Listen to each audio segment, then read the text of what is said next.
Sejam bem-vindos. O viajante desta semana tem um objetivo, quer pisar o chão de 100 países. Está quase. Faltam só 20. É engenheiro de construção civil, dizem-me que é muito dado às contas e aos cálculos e também aos veículos de todo o terreno. Por onde tem andado e que histórias tem para partilhar? Olá, Miguel Moraes Sarmento. Bem-vindo às Conversas do Fim do Mundo. Olá, João. Boa tarde. Miguel, o último país por onde andaste foi o Sudão do Sul. É verdade, vim de lá há uma semana, fui com um amigo, Luís Filipe Gaspar, esse sim, um grande viajante, que já foi aos 193 países todos do mundo. E já por aqui passou. E então, em segunda volta, queria ir lá, porque havia lá umas regiões... Segunda volta dele. Dele, claro. E eu aproveitei, não é? Porque ao Sudão do Sul, e lá para onde ele ia, só sim. com ele. E foi lá ver umas tribos nómadas que vivem, os Burundi, os Dinka e os Bari. É gente que vive completamente em sintonia com a natureza, eles e as vacas. Ok. E só bebem leite, de pequeninos a adultos, muito curioso, só. Portanto, quem diz que é impossível viver de leite, não é verdade, eu vi-os, e são muitíssimo altos. Quando dizes só bebem leite, a alimentação deles é só leite. Só leite, uma vez por dia, bebem leite. Nem bagas, nem frutos, nada. Só leite. Ervas e bagas é medicinais. Olha isso, e têm corpos perfeitos. São magrinhos, mas são muito altos, muito altos. Boa, tenho que apostar no leite, então. E portanto, aquilo vive um bocadinho, vivem para as vacas. Sim. Eles vivem em função do rebanho. As vacas são uma riqueza e são não para comer, nem para matar, mas são para comprar o dote, para pagar o dote, para arranjarem mulher. E, portanto, enfim, tem um rebanho enorme e lá estão. Durante o dia as vacas vão pastar e eles arrebanham a bosta da vaca de manhã, põem-na a secar. Ok. Ao fim do dia, o terreiro está limpinho e fazem uns montinhos com a bosta seca e pegam o fogo para afastar as moscas que incomodam as vacas e os mosquitos que trazem paludismo. Pronto. Okay. O chato foi que o nosso guia achou que nós também precisávamos nos proteger. Sim. E então pôs-nos a favor do vento. Portanto, acampámos ao lado do acampamento, mas com a nuvem de fumo de bosta queimada durante 3 dias. E ao fim desses 3 dias foram para o aeroporto e aterraram em Lisboa, foi? Foi uma escala em Istambul, sim.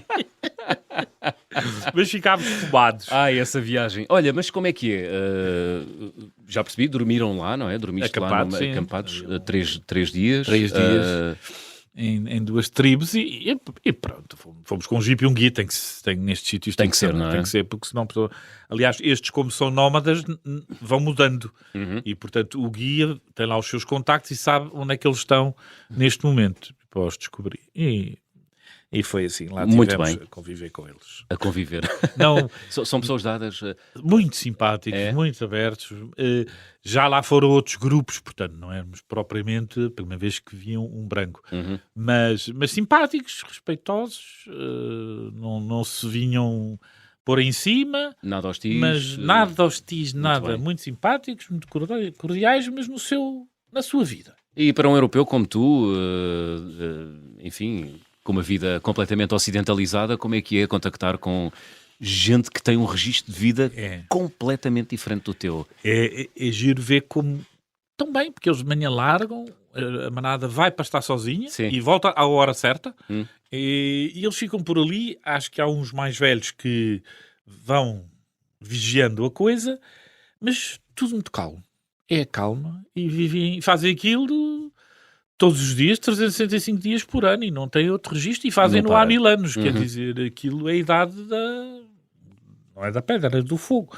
Mas não tem a roda, portanto, quando desmontam o acampamento, vão em cima de uns burritos ou das vacas, e mudam para uma pastagem melhor, e não vão à escola, não têm registro de nascença, mas sabem a idade, não sei como, se é pelas luas que contam, mas sabem a idade, mas pronto, vivem ali. E o nosso guia dizia, e deve ter razão, pegar num homem daqueles, metê-lo na cidade, arranjar-lhe um emprego, um horário, contas para pagar, deve ser... Missão quase impossível, depressão, não deve ser depressão imediata. Não... Pois claro, evidentemente. Vivi ali naquela calma... E pronto. Dentro das suas circunstâncias, Sudão do Sul, que é o país mais novo do mundo, não é? É o país mais novo do mundo. Como é que é viajar no Sudão do Sul? Calma. Miguel? O Sudão do Norte ainda está em guerra civil. O Sudão do Sul não, está calmo e sofreram muito e, portanto, a preservarem muito a paz, muito simpáticos, completamente seguro, não sentimos, e simpáticos. Recebem não é bem. complicado. Pouquíssimas estradas de Alcatrão, mesmo dentro das cidades, e pronto. E vêm-se viajantes ou nem por isso? Muito poucos. Poucos. É muito pobre. É o aeroporto mais pobre onde eu já passei. E as cidades da capital são Juba, as ruas da cidade capital de Juba são paupérrimas, o aeroporto é fraquíssimo. É mesmo um país, bom, precisa de se construir. Claro, tem tudo para ser feito, não é? Tem tudo por fazer, digamos assim. Tudo por fazer. Um engenheiro de construção civil olha para ali e vê muitas oportunidades, não? Mais ou menos. Não sei se eles têm recursos. Sim. Acho que o petróleo e o negócio à volta do petróleo, acho que isso ficou no Sudão do Norte. Muito bem. Olha, onde é que nasceu este teu bichinho, esta tua vontade de viajar, Miguel Moraes Sarmento?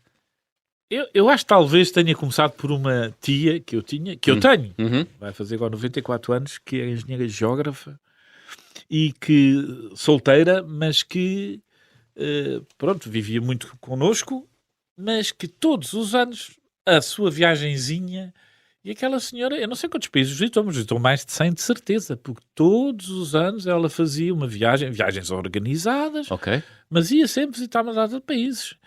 E tinha uma memória fantástica e vinha e contava aquilo tudo e nós ficávamos... Tem que passar por aqui. E... Coitadinha. Mexe com dificuldade. Mas lembra-se, eu vou a sítios e ela pergunta-me, e viu aquela rua que tem uma espada? Incrível. Boa. E talvez tenha vindo também um dos poderes da viagem, não é? Nos criar memórias fortes. Embora era bom se eu tivesse melhor memória, mas depois... Mas essa tua tia contava-te histórias das viagens? Sim, ou era um exemplo, ou tu via-la como um exemplo de alguém? Quando voltava de viagem, contava tudo, com fotografias e com catálogos, e explicava muito bem. Eu lembro que a primeira vez que era jovem voei, foi para Paris, tinha pai 18 anos. A primeira vez que eu voei, que eu apanhei o avião, foi aos 18 anos. Hoje em dia, qualquer miúdo já andou. Antigamente é um bocadinho diferente, não é? Exato. Tu não disseste às pessoas que eu já tenho alguma idade, mas também não é preciso. Tens nada. Todos temos. E então, eu lembro-lhe de ir perguntar como é que é. E ela abriu uma planta de Paris e traçou-me o percurso que eu então havia sendo de fazer. geógrafa, não é? Tenho que ver isto e isto, depois vai aqui, depois faz este circuito. Mostrou-me tudo o que eu tinha que ver. Giro. Muito engraçado. E depois enfim, os meus pais não viajavam muito, também não podiam, não é? Com 7 filhos é difícil.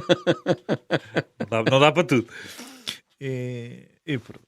Fizeram outro investimento, não é? Olha, então e como é que tu começaste a viajar, Miguel Moraes Sarmento? Eu aos 18 foste a Paris, não é? A Paris, lá uma reunião. E depois, também aos 18...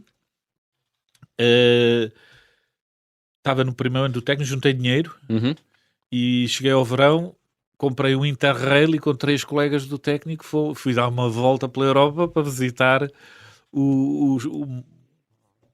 para viajar, para conhecer. Para ver o mundo, não é? E então naquela volta, em um mês, que é o que o comboio dava, fui Espanha, Isso foi para quê? Anos 80? Início dos anos 80? 80 mesmo. 80 mesmo? 80. Uau! 80 e 81, portanto, estava sido no verão já de 81.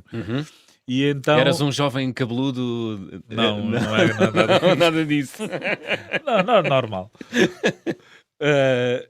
E então foi logo. Espanha, França, Holanda, Bélgica. Aliás, encontrar Bélgica, Holanda, Alemanha, Suíça, Itália. E depois voltámos para trás. Sul de França, Barcelona, Madrid e Lisboa. Portanto, repetiste depois o Interrail ou ficaste depois por aí? Depois repeti mais o Interrail. É engraçado porque para a geração que tinha 17, 18, 19, 20 anos, ali nos anos 80, o Interrail era assim uma espécie de ritual iniciático, não era? Iniciático. Quer dizer, quem podia, financeiramente, obviamente, não é? Mas hoje em dia é tudo à base das low cost, não é? Já não há já não há o fazer a viagem de comboio como se fazia naquela altura. Mas o Interrail, de alguma maneira, o passe era um bocadinho caro. mas depois, por exemplo, nós fazíamos, escolhíamos sempre o último comboio da noite para fazer a viagem para a cidade seguinte. Portanto, dormíamos no comboio e levávamos as pousadas de juventude. Hoje, os miúdos hoje nem sabem o que isso é, vai tudo para os Airbnb. Exato. E nós era pousadas de juventude e tenda. Ou para portanto, casa de amigos, não é? Ou para casa de amigos. Estão todos metidos num grupo WhatsApp e agora vou para ali, agora vou para lá, não é? Nessa altura não era assim. Era assim. E pronto, e depois, enfim, comia-se à base de sandes, não havia restaurantes. O investimento era caro no bilhete, mas depois o resto conseguia-se fazer com pouco dinheiro. Sim, e muita lata de atum, não é? E muita lata. Muito supermercado. Mas foi realmente essa foi assim a primeira grande viagem para abrir os olhos e para lavar os olhos e encher a cabeça de coisas bonitas. Imagino, nos anos 80, Portugal estava em período de transição, saída da Revolução, não é? Quer dizer, toda a Europa vivia muitos furos acima de nós, não é? Aquilo, na altura, deve ter sido assim uma espécie de mundo novo, não é? E tudo isto, o mais engraçado é que tudo isto combinado por telefone de disco. Exato. Exato. Telefone fixo de disco. E lá se encontrava das coisas. Parece um mundo impossível hoje em dia, não é? Impossível. Como é que se faz as coisas em telemóvel? Dia 26 vou chegar às 9 da manhã. Sem internet, e dia 26 lá estava a pessoa à tua espera, não é? Exatamente. Boa. Muito bem. Já viajaste por cerca de 80 países. Queres chegar aos 100. Porquê é que não queres ultrapassar a barreira dos 100? Não, quero passar aos 100. Ok. Para dizer que já viajas a mim. Pelo menos 101, para dizer que já passaste os 100, não é? Porque, enfim, viajar não é o objetivo da minha vida. Ok. Não é? E, graças a Deus, tenho filhos, tenho netos, portanto, tenho outras distrações bem interessantes e que gosto muito também. E, portanto, não posso passar a vida disso. Pois. Né? Além, neste momento ainda estou no ativo, trabalho, tenho responsabilidades, portanto também não tenho 22 dias úteis, não é? Não dá para viajar. Tem que se espremer tudo, não é? Os 22 dias ali todos espremidinhos. Olha, já fizeste também viagens a sítios curiosos. Estiveste numa coisa chamada Montatos na Grécia, que estou a olhar aqui para o mapa, uma espécie de um apêndice. É uma península. Uma península, península da Grécia. Da Grécia continental, onde só entram homens, não é? Aliás, verdade. onde só vivem homens e onde só entram homens. E animais do sexo masculino. Não há vacas. Não há. Nem éguas, nada. Só.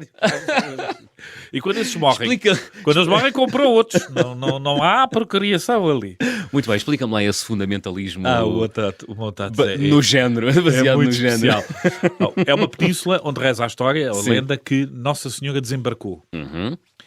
Quando, depois de Jesus subir ao céu, Nossa Senhora e os apóstolos andaram por ali, por aqueles mares. Esta península está mesmo entre a Grécia e a Turquia e tornou-se um lugar muito sagrado de peregrinação. E, portanto, a partir daí, fundaram-se lá imensos mosteiros. Da Igreja Ortodoxa. Na altura não havia. Era só uma, não é? Ok. Mas hoje são todos... Hoje são todos ortodoxos. Era isso que eu queria dizer. E então, pois aquilo, a certa altura, começou a haver umas confusões entre os monges ou frades e as locais. E houve um imperador que achou que aquilo estava a passar dos limites e fez um decreto. E a partir daí... Acabou-se a rebaldaria. Acabou-se. Portanto, não há nada fêmea naquela ilha. E assim foi até os dias de hoje. E, portanto, obrigou, por exemplo, a Grécia, na negociação com a União Europeia, de negociar um estatuto especial para o Montatos, porque mantém-se hoje. A fronteira terrestre está fechada, só se acede de barco e não entra ninguém no barco que seja mulher. Não entra mesmo. Eu assisti uma senhora... uma turista a tentar e não entrou mesmo. Na história, acho que houve uma pessoa na história que entrou, que foi a imperatriz. Mas o imperador, que foi lá em peregrinação, para não quebrar a sua própria ordem, levou a imperatriz sempre carregada numa liteira e, portanto, a imperatriz não pôs o pé em solo do Montatos. Teve sempre com os pezinhos no ar, carregada por pessoas ou por bois, e não tocou o chão. Incrível. Incrível. Fogo. E até hoje assim é. E mantém-se. Hoje em dia tem 20 mosteiros, 2.000 monges das várias igrejas ortodoxas. Tem da Igreja Ortodoxa Russa, porque aquilo depois tem patriarcas diferentes e tem orientações diferentes. Enfim. Também. Extraordinário. É um sítio bonito. Lindo. É. Os mosteiros eram mosteiros fortaleza, por causa dos piratas e isso. Hoje em dia já não é preciso, portanto, mas ainda Para explicar aqui aos nossos ouvintes, esta península fica virada para a Turquia. Não fica virada para, assim uma espécie para a Itália, fica virada para a Turquia. Mesmo para a Turquia. Uma espécie de 3 dedos, é um dos 3 dedos ali a este da Grécia. E pronto, os mosteiros são lindíssimos, mosteiros fortalezas colossais, uns à beira-mar, outros em sítios mais no cimo de falésias, com vistas deslumbrantes, e não há turismo. Pois era isso que ia perguntar, não tem atividade turística. Não tem atividade turística. É preciso um visto especial e a pessoa inscreve-se como peregrino. Ok. E não há hotéis. Eles acolhem os visitantes. E, portanto, eu dormi em mosteiros. Nas mesmas condições que dormem os monges. E com as orações deles, e tem que ser aquelas coisas. E portanto, foste convidado, entre aspas, a participar também nos rituais. É suposto. Como vamos como peregrinos, temos que rezar, participar nos ritos. E nas refeições, só vegetarianos, não comem carne nem peixe. Acho que comem peixe em dias de festa. Ok. Mas de resto, só vegetais, e leite, e ovos, e queijo, sim. E depois são mosteiros têm mais de 1000 anos alguns, não é? E portanto, comi mesas de pedra que estavam ali, desgastadas pelo tempo, com 1000 anos em refeitórios, com 1000 anos, com frescos inacreditáveis, silêncio absoluto. E convida à reflexão. Convida. Isso convida. Tiveste lá quanto tempo? Foi uma semana. Uma semana em 3 mosteiros.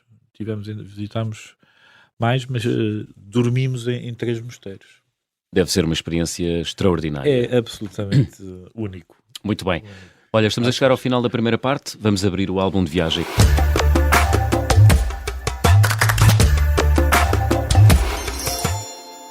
Miguel Moraes Sarmento, guardas em casa ou contigo ou no escritório, algum objeto que seja especial e que tenhas trazido das tuas muitas viagens? Não sou muito de trazer muitas coisas, viajo com pouca coisa e, portanto, tenho algumas coisitas africanas. Tenho máscaras, pulseiras... animaizinhos. Animaizinhos. Tem que ser coisas pequenas, não dá para trazer coisas grandes. Muito bem, está tudo lá numa prateleira em casa... Lá. A selva numa prateleira. A savana numa prateleira. Agora, metade já foi destruída pelas minhas netas, mas pronto. Gosto de brincar com os bonecos. Muito bem, estamos à conversa com o Miguel Moraes Sarmento. Fazemos aqui uma curta pausa nas conversas do Fim do Mundo esta semana. Regressamos já a seguir.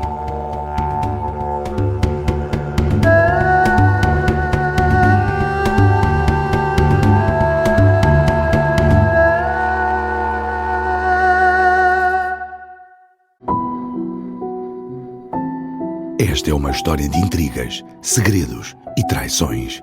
É uma história de agentes secretos e de um agente secreto em particular. Vladimir Vladimirovich Putin. Esta é a história escondida de como Vladimir Putin montou uma teia de poder e guerra que começou no KGB e acabou na Ucrânia.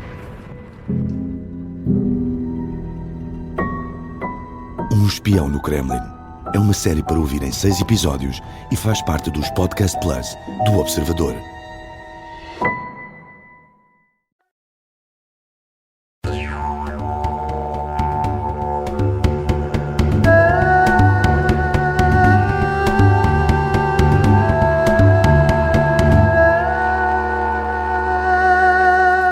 Estamos de regresso para a segunda parte das conversas do Fim do Mundo, esta semana com o viajante Miguel Moraes Sarmento. Tem o objetivo de ir a 100, ou pelo menos mais um bocadinho, 100 mais uns pozinhos países do mundo. Já foi a 80, começou a viajar nos anos 80, com muitos outros viajantes portugueses, à boleia do Interrail, enfim, viajando de noite, comendo muito atum e muita lata de salsicha. Não foi, Miguel? Muita, João, muita. Miguel... ou menos que isso. Ou menos que isso. No regresso, eu lembro os dois últimos dias do fim do primeiro Interrail, acabou-se o dinheiro e eu vim desde França até Portugal com uma garrafa de 1,5 litro de leite com chocolate. Foi tudo o que eu comi durante 2 dias. Portanto, podes dizer que já fizeste a Península Ibérica de uma ponta à outra só com 1,5 litro de leite com chocolate. Olha, por falar em Península Ibérica toda, estávamos antes de começarmos a gravar, chegámos aqui os dois a uma conclusão muito engraçada, que foi, há 5 países entre nós e a China. É verdade. O que é incrível, não é? Eu nunca tinha pensado nisto, também tu não, porque ficámos os dois surpreendidos com isso, mas dá-nos uma escala ao mesmo tempo. Nós fisicamente estamos muito longe da outra ponta do mundo, mas também estamos muito perto, não é? Mas é que a China e a Rússia e o Cazaquistão são gigantes mesmo. Pois, imagino. Anda-se. Que tu já fizeste. Já. Porque tu tens no teu currículo uma viagem feita em 1992 de Xangai para Lisboa, certo? Certo. Em 4x4. Em 4x4. Essa é... viagem foi esta? A viagem. A viagem? A viagem. Essa é uma viagem, demorou 1 ano a preparar, foi uma viagem que... Não foste sozinho? Não. O grupo principal éramos 9 em 3 jipes. Ok. Que começou com uma ideia de um arquiteto que queria ir até lá com Honda e que dizia que se conseguisse ir de Honda até ao Japão, que se calhar os japoneses de prémio davam-lhe Honda. E isso depois, à procura de patrocínios e não sei o quê, descobrimos que coincidia. A bola cresceu, não é? Com as comemorações dos 450 anos da chegada dos portugueses, os primeiros europeus a chegarem por mar ao Japão, e nós fomos os primeiros europeus, portugueses, a voltar do Japão por terra até Portugal. Bravo. Temos essa medalha. Quantos meses? 2 meses, não foi? 2 meses. E fizemos, quer dizer, do Japão para Xangai, fizemos de avião e os carros vieram de barco. Mas de Xangai até Lisboa foi sempre de Jeep. E fomos primeiro à Expo de Sevilha. Pois, porque 1992 foi em Sevilha. E então, na Expo de Sevilha, nós desfilámos com os nossos jipes e trajados a rigor entre o pavilhão do Japão e o pavilhão de Portugal. Boa. Porque o Museu do Traje fez-nos trajes iguais aos dos marinheiros e fidalgos e padre do século XVI que chegaram ao Japão, e então nós desfilámos no Festival de Tanegashima, que é a ilha no sul onde os portugueses desembarcaram e que nos adoram porque a gente levou a espingarda. A espingarda é a razão do Japão hoje em dia ser uma nação, é porque graças à espingarda o Shogun que a ganhou conseguiu uma superioridade tal que aquilo acabou de ser uma data de reinos medievais todos à batatada, e este subjugou os outros todos e tornou-se o imperador e unificou o Japão até hoje, graças à espingarda portuguesa. Por isso é que eles têm uma grande admiração. Portugal é que permitiu que o Japão nascesse como tal. Muito bem. E esses trajes que o Museu do Traje costurou com os técnicos dos tecidos, reproduzindo a partir dos painéis Namban,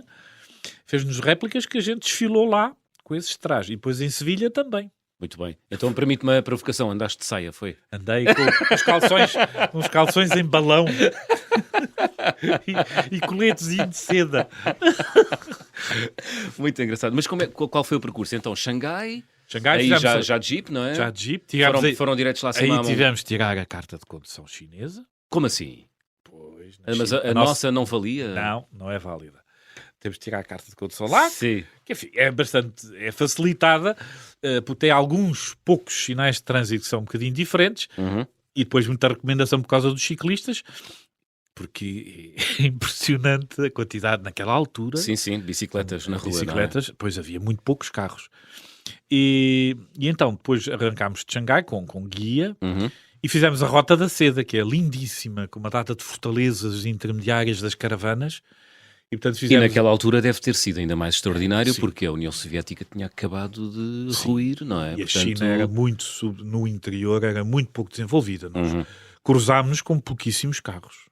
Foi? Pouquíssimos carros. E atravessámos a China toda pela Rota da Seda e entrámos no Cazaquistão, fomos a Alma-Ata, e depois aí é que subimos para norte direitos a Moscovo. Não atravessámos os tãos todos. Isso já os visitei, mas foi depois. Nessa altura foi Almata, depois Almata subimos a Moscovo, atravessámos Polónia, Alemanha, França, Espanha. Portanto, entre Portugal e a China, temos Espanha, França, Alemanha, Polónia e Rússia. São 5. Estamos aqui ao 5 lado, países não é? da China. Nós há bocado contámos 5, mas afinal são 6, porque é Espanha, França, Alemanha, Polónia, Polónia, Bielorrússia. Esquecemos da Bielorrússia. Estou a olhar para aqui. Na altura não havia. Pois é, na altura não havia. Pois é. Tens Rússia. razão. Portanto, agora são 6, na altura eram 5, que nos esperavam dos chineses. Já são 6, Espetacular. Olha, e como é que é conduzir no Cazaquistão? Conta-me. Extensões imensas, horas e horas e horas, retas, lembro-me de intermináveis, retas intermináveis. É super plano, é muito tranquilo na altura. Nas cidades havia assim alguns. Nós íamos com um guia russo e houve um sítio onde tivemos lá um problemazito lá com uma máfia local que queria ficar com os jipes. Ok. E o guia fez lá uns telefonemas para Moscovo e de Moscovo veio de lá. Ligou para cima. E veio de lá uma força de proteção e então... Mas vocês também fazendo esta viagem tinham assim uma espécie de proteção diplomática, ou não? Não, nada. Não. Quer dizer, tínhamos o alto patrocínio da Presidência da República, na altura, o Mário Soares. Ok. Isso pega com uma história engraçadíssima em Xi'an, uma das cidades do meio do caminho onde nós parámos, fomos recebidos pelo Presidente da Câmara de Xi'an. Só que Xi'an tem 10 milhões de habitantes. Portanto, tem a mesma dimensão. E então foi combinado à ida daqui um telefonema para o Presidente daqui. Na altura não havia GPS. Comprámos em Hong Kong um dos primeiros GPS, que é um Garmin portátil. GPS havia na navegação, mas portáteis não havia, que dava só latitude e longitude. E levámos uma mala gigante que tinha um telefone de satélite, montava uma pequenina antena, orientava-se.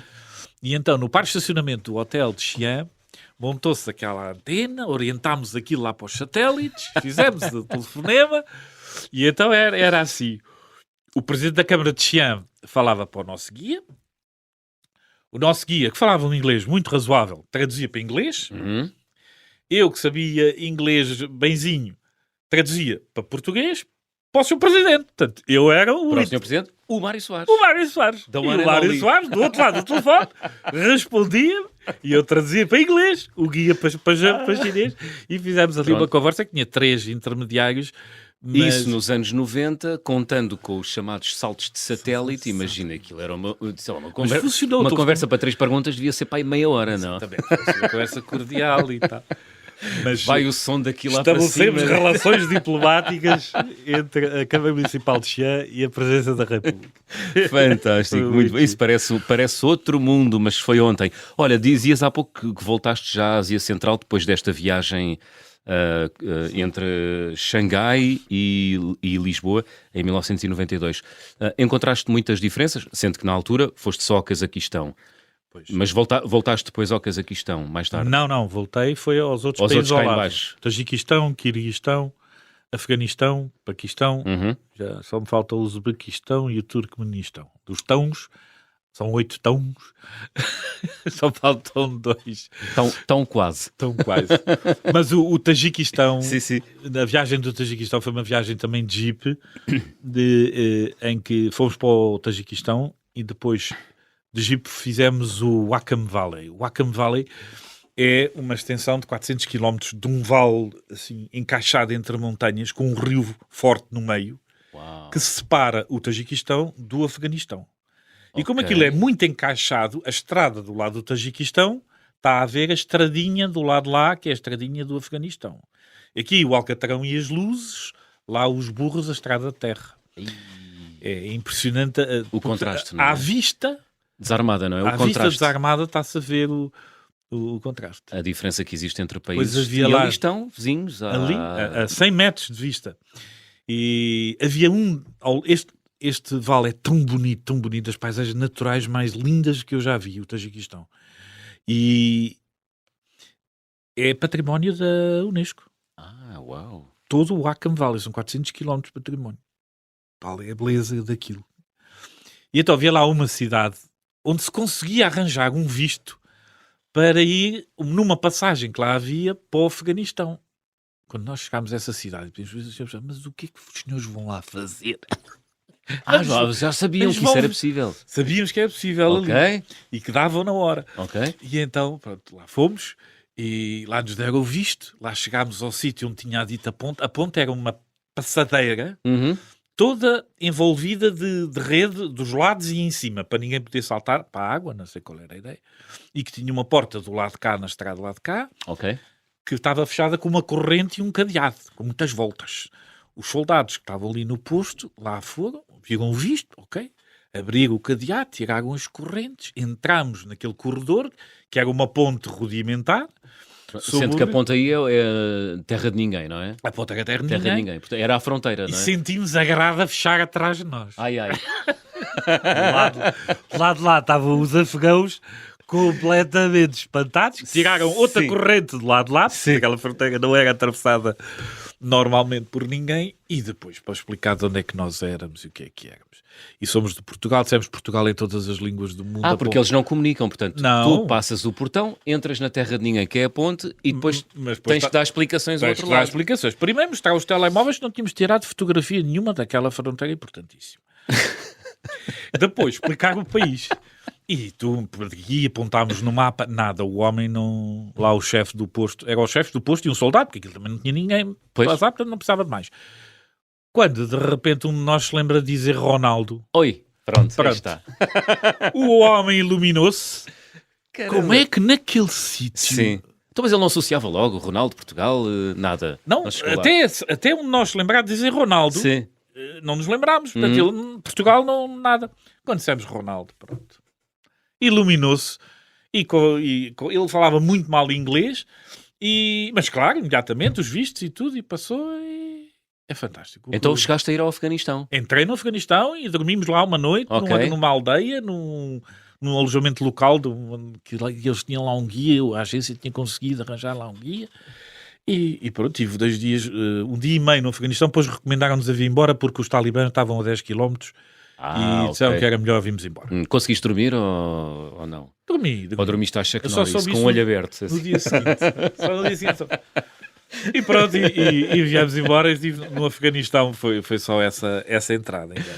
Mas já me disseram que Cabul está muito simpático, mas agora houve esta coisa dos espanhóis. Pois. Mas simpático para quem visita, não é? Para quem lá vive, não. Porque há, enfim, pelas circunstâncias que nós sabemos... Mas também já me constou que o país é bastante seguro para viajantes, porque ali os talibãs protegem muito os viajantes e castigam quem rouba e quem exerce violência sobre estrangeiros. Olha, portanto, viagens de todo o tipo já realizaste, inclusive viagens marítimas, certo? Certo, também. És velejador ou amigo de velejadores? Gosto muito de mar e de vela, mas não sou um velejador. Mas tenho amigos e, portanto, penduro-me. Faz bem, então. Os amigos são para as ocasiões, não é? E também já tiveste a tua cota parte de viagens... Já fiz algumas. Grandinhas de veleiro, conta-me. Fiz uma vez, um amigo meu que comprou um veleiro em Nova Iorque e era ali o outono, estava a chegar o frio e então ele queria trazer o barco para a Flórida, para o quentinho. E depois era só trazer o barco, então foi para Nova Iorque e depois fizemos Nova Iorque, Flórida, com umas peripécias a meio.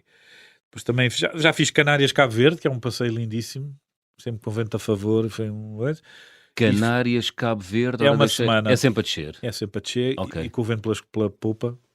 Não se diz pelas costas. Pela popa, sim. E maravilhoso, não é? E também fiz outra viagem. Essa muito especial foi de São Tomé para Anubom. Anubom. É uma ilhazinha pequenina que existe a sudoeste de São Tomé e que não tem aviação, não tem voos comerciais para lá, ninguém voa para lá. Tem um aeródromo onde pode lá ir um avião militar ou uma coisa assim. E então eu estava em São Tomé e tinha lá um amigo que tinha um barco à vela, que é o velejador, e uma missão sueca da OMS queria ir a Anubom, e então foi via São Tomé, alugou o barco, e eu e o capitão fomos os dois como tripulantes, levar a equipa médica da OMS a Anubon.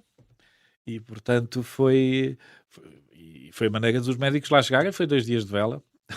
É giro. Estou a ver aqui, Anubon, que pertence à Guiné Equatorial, não é? Pelo menos aqui o Wikipédia diz. Já foi português. Já foi português? Pois, com este nome, Anubon, imagino que... Tudo foi descoberto por nós ali, não é? Naquela costa. Estou a olhar para a ilha e... Fernando Pó também foi português. Não é? E estou a olhar aqui para a ilha e vejo que só tem um povoadozinho na praia. Que é no norte, não é? San António de Palé, que é uma cidade atravessada por uma pista de avião. Pronto, é isso, não é? E tem um conjunto de barracas, de casinhas à beira da praia. É uma coisa mesmo... É muito mais pequeno que Monte Gordo, ou que... Sei lá, eu não sei se... É mesmo uma aldeiazinha pescatória pequenina. E pronto. Venderam-me um peixe lá, fantástico. Os médicos foram lá fazer o trabalho deles. Quando chegaram ao fim do dia, tinha-lhes preparado um lumezinho, umas espetadas de garopa marinadas, e eles lamberam-se com o peixinho grelhado à portuguesa. Pois é. Não há muita gente que faça assim peixe como nós, não é? Não há. A maneira mais simples é sempre a melhor. É, não é? Muito bem. Olha, e viagens para o futuro? O que é que tens planeado, Miguel? Para viagens, eu gostava muito de ir à Groenlândia, Egito, eu fiz o Egito em corrida num dos Paris-Dakar que eu participei como assistência mecânica. Atravessei o Egito a correr de carro, mas não vi nada. Só pó e chegar depressa e os faróis dos outros. Mas quero ir visitar o Egito quando deve ser. O Egito, sim, é assim, um dos sonhos que eu tenho desde sempre. Ok. A Groenlândia e também tenho, não sei porquê, talvez pelo mesmo fascínio do Egito, o México e o Peru. As pirâmides. Aquelas civilizações fascinam. Será pelas construções? Tu és engenheiro de construção civil. É uma coisa que tu procuras quando vais viajar? Sim, reparo muito. Sobretudo em escultura, que é uma das coisas que eu mais difícil. Não vou dizer isto, que os artistas não me perdoam, mas para mim é a pedra trabalhada, aquilo não admite erro nenhum, não é? E o que se consegue tirar da pedra, a estatuária, para mim fascina. Mas também a grandiosidade de algumas construções. Estive em Persépolis, no Irão. Como é que eles há 2300 anos faziam, ou há 3000 anos, não sei qual é a idade do Império Persa, faziam muralhas com aquelas pedras daquele tamanho, com um corte, João, mas absolutamente linear. As juntas são mais finas do que os nossos castelos do século XVI. Incrível. Eles têm mais de 1000 anos para trás. Impressionante. E nós andamos há 50 anos para decidir um aeroporto. Pois. Não se pode dizer. Olha, mas gostando de estátuas, posso-te dizer que já foste a Florença ver o David. A Florença não. Não foste? Caramba, tens que ir, porque aquilo é fascinante. É incrível. Enfim, é a perfeição absoluta e é como tu dizes, não é? Quando se trabalha em pedra não se admite mesmo o erro. Mas digo-te, emocionei-me quando entrei em São Pedro e vi a Madonna. Em São Pedro? Em Roma. Em Roma, sim. Em Roma, à entrada de São Pedro lá direito, tens a Pietà. Sim. A Pietà, não eu disse Madonna, mas é a Pietà que eu queria dizer. A Pietà emocionei-me. Como é que é possível esculpir uma coisa com aquela beleza de um calhau? É verdade. É inacreditável. É verdade. Há artistas... Mas é de arrepiar. Eu fiquei conseguem até fazer, esculpir no mármore a textura da pele e das veias. Enfim. Eu já vi uma vez uma estátua em que ele esculpiu uma figura com um véu. Então via-se o véu e as transparências do véu e ele conseguiu dar. Em pedra? Em pedra. Uau! Inacreditável. Quantas pedras aquele homem não destruiu para chegar àquilo. Enfim, olha, estamos a chegar ao fim. Vamos fazer check-out, Miguel. Ok, check-out. Vamos lá. Vou pedir-te para completares as habituais frases. Na minha mala vai sempre... Os remédios do coração. Remédios do coração. Sou ok. Cardíaco. És cardíaco, não falha, não é? Não podem falhar. Muito bem. A viagem com mais peripécias que realizei até hoje? Talvez essa de Xangai-Lisboa. Xangai-Lisboa. Furaram muito, tiveram muitos problemas mecânicos. Mecânicos poucos, mas levávamos um mecânico. Ok. E peças bastantes. Portanto, foi uma viagem ajudada, patrocinada pelo Mitsubishi, portanto, a gente levava os carros e peças e um mecânico. Portanto, tudo se resolveu bem. Controlou-se a coisa. Mas furaram muito? Não, isso não. Não muito. Ok. Mas algumas vezes. O carimbo de passaporte ou o visto mais difícil de obter até hoje? Esse da China, na altura, não era fácil ser turista para a China. Em 92. Nós tivemos um ano a preparar a viagem e o visto demorou meses para chegar. E perguntavam 1000 coisas, depois mandava-se o dinheiro e depois eles então lá... E os passaportes e eles lá mandavam aquilo de volta. A recordação de viagem mais cara? Isso foi nessa viagem comprei um tapete. Nessa de Xangai a Lisboa? Comprei, foi mais para fazer negócio, mas comprei um tapete de seda lindíssimo, com um ponto finíssimo, e era lindo. Porque lá comprei, sei lá, por 100, o equivalente agora a 100 euros ou 200 euros, uma coisa cá vale 2 a 3 mil euros. Era um tapete lindíssimo. Okay. Esse foi mais para fazer negócio. E ainda existe o tapete? Ainda existe. Ok. A refeição mais estranha que comi, qual foi? Também nessa viagem, Sim. No banquete de honra que o Presidente da Câmara de Xi'an nos ofereceu, fomos para a mesa principal, foi no grande salão do grande hotel, que é gigantesco, com milhares de quartos, né? Uma sala de jantar gigantesca, a mesa no meio redonda, mas para ir para 20 pessoas, nós na mesa de presente, com o Presidente, e entra de entrada a grande iguaria, uma travessa cheia de escorpiões fritos. Pretos com o rabinho alçado. Não posso. Segue, vai com 10 centímetros. E nós olhámos uns para os outros. Oh, diabo, isto... E agora? E agora estávamos mesmo entalados. Tivemos mesmo que os comer. Depois não se pode recusar, não é? Ia ser uma ofensa tremenda, então. Caramba. Pronto. O meu primo, que é mais maluco e que também ia, foi o primeiro, e eu fui logo a seguir. Olha, aquilo também só sabia a óleo. Pois. Estava hiper frito. Mas custou um bocadinho. Também já comi macaco. Macaco? E morcego. E que tal? Macaco, delicioso. Olha, quem delicioso, porque é o macaco de São Tomé que se alimenta de frutas, portanto a carne é agridoce. Ok. É dessecada, muito bom, giro. estufadinho, maravilhoso. E morcego, é pouca carne, não é? Ratarossos não é contigo. Olha, gostava de viajar com... Viajar com quem? Bem, agora tenho conhecido esta tertúlia dos viajantes e tenho conhecido pessoas fantásticas. Há muitos viajantes em Portugal, não há? Muitos. O Luís Filipe Gaspar é um dos que eu conheço, porque o conheço das obras, ele é arquiteto. Arquiteto, sim. E é extraordinário para viajar.